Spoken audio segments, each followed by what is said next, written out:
បងប្អូនចង់សួរបងប្អូនថាពេលដែល brand គេមកសួរតម្លៃការងារយើងតែយើងធ្វើបែបណាផ្ញើរូប screenshot ទៅគាត់សរសេរអក្សរតិចតួចថាតម្លៃប៉ុណ្នេះឬក៏យើងផ្ញើចំនួន follow page របស់យើងទៅគាត់បើសិនជាបងប្អូនធ្វើអញ្ចឹងអាចថា brand គាត់មិនជ្រើសយើងដែរមូលហេតុព័ត៌មានដែលយើងបានផ្ញើទៅគាត់ហ្នឹងគឺវាច្រើនអាចថាច្រើនឬក៏តិចយើងអត់ដឹងទេតែសំខាន់យើងផ្ញើទៅហ្នឹងមានរបៀបរៀបរយអត់ឲ្យមើលទៅវាមានលក្ខណៈ professional បន្តិចដើម្បីឲ្យ brand គាត់ជឿទុកចិត្តយើងផងជៀសជាងគាត់ select creator ផ្សេងជំនួសយើងខ្ញុំគិតថាបើសិនជាបងប្អូនចង់ដោះស្រាយបញ្ហាហ្នឹងខ្ញុំអាចឲ្យជា idea មួយគឺយើងត្រូវតែមាន creator media kit អីគេទៅជា creator media kit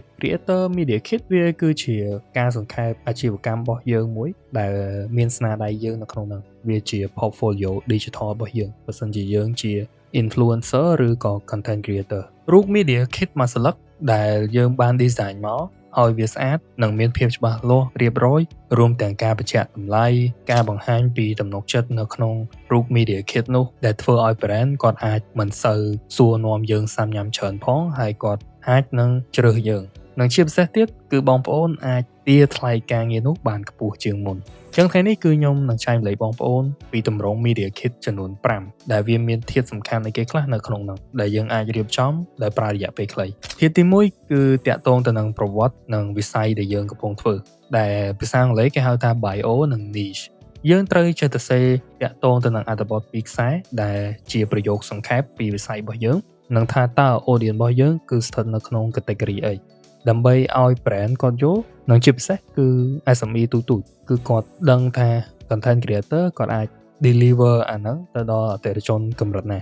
ធាតុទី2គឺតាក់ទងទៅនឹងទិន្នន័យអ្នកមើលជា audience demographic នៅក្នុងត្រាងនោះគឺយើងអាចបង្ហាញតាក់ទងទៅនឹងអាយុភេទនិងទីតាំងចម្បងដែល audience គាត់នៅ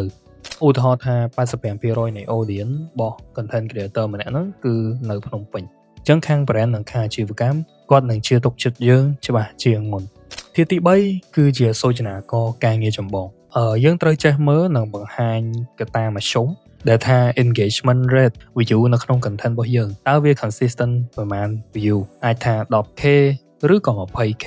អីចឹងទៅដែលថាមានតែ content ខ្លះទេដែលយើងអាចធ្វើទៅហើយ hit ទៅនឹង 100k យើងអាចរក probab មួយដែល content យើងគឺស្ថិតនៅក្នុង range view ប៉ុន្មានដើម្បីយើងអាចទារថ្លៃទៅលើ brand និងខាង SME ហ្នឹងគឺវាគួរសមជាជាងយើងអះអាងតែវីដេអូមួយដែលផ្ទុះហើយវីដេអូផ្សេងទៀតគឺវាអត់ដើរធាតុទី4គឺតាក់ទងទៅនឹងស្នាដៃចាស់ជាស្នាដៃដែលយើងបានធ្លាប់ធ្វើជាមួយ brand ចាស់ពីមុនអាចយើងយកមកជាការដាក់រូបភាពឬក៏ link វីដេអូដែលយើង review product ឲ្យខាង client ចាស់អាចមាន2ទៅ3ដែលយើងគិតថាល្អបំផុតហើយ select ឲ្យទៅកាន់ brand ឬក៏អាជីវកម្មដែលកំពុងតែចរចាគ្នា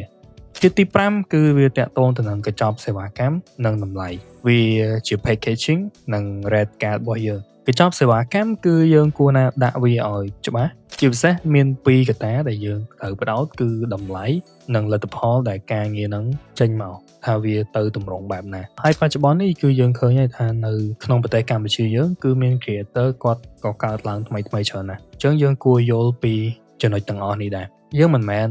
មាន follow មួយចំនួនយើងអាចចេះតែទៅសេទៅខាង brand ឬក៏ទៅខាងអាជីវកម្មទេយើងគួរតែរៀបចំរបៀបឲ្យត្រឹមត្រូវដើម្បីយល់ថាយើងគួរផ្ញើជា screenshot ឬក៏យើងគួរណាតែមាន media kit មួយខ្លួនឯងដើម្បីតបសារជាមួយ brand ឲ្យគាត់មានកំណើនជឿទុកចិត្តមកលើយើងពី20ទៅ30% បន្តអញ្ចឹងបើសិនជា brand គាត់ contact មកយើងគាត់មានជំនឿលើយើងក្នុងតែ60ទៅ70%អញ្ចឹងយើងគ្រាន់តែមានរបៀបរៀបរយស្អាតបន្តទៀតយើងអាចទាញចិត្តគាត់ឡើងទៅ80ឬក៏90%បានហើយពេលនោះហើយយើងអាចទទួលបានការងារហើយជា client មួយដែលអាចធ្វើការជាមួយយើងតរហូតអញ្ចឹងពីខាង influencer គឺព្យាយាមលើកទឹកចិត្តមិនគួរណាផ្ញើរូបអញ្ញៃយើងអាចបង្ហាញនៅ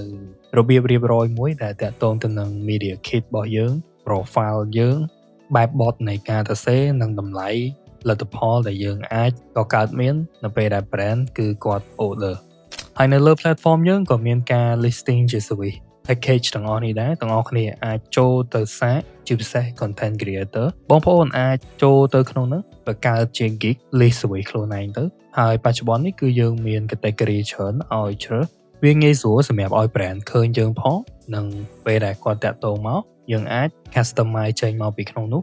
ហើយ forward ឲ្យគាត់ក៏បាន